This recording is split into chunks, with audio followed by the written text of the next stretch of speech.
Okay? Yan siya. The top of the nose, under the eyes, under the brow, the eyelid, chin. That's the white. Then I take a dark concealer. This is the end of your nose, end of the eyes.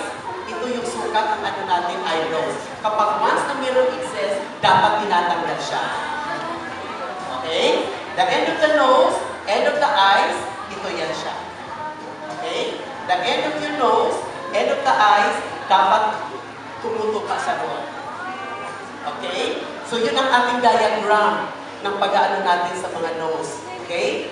Ulitin ko, this is the end of your nose, end of the eyes. Kapag may excess dito ng eyebrows, dapat tinatanggal siya.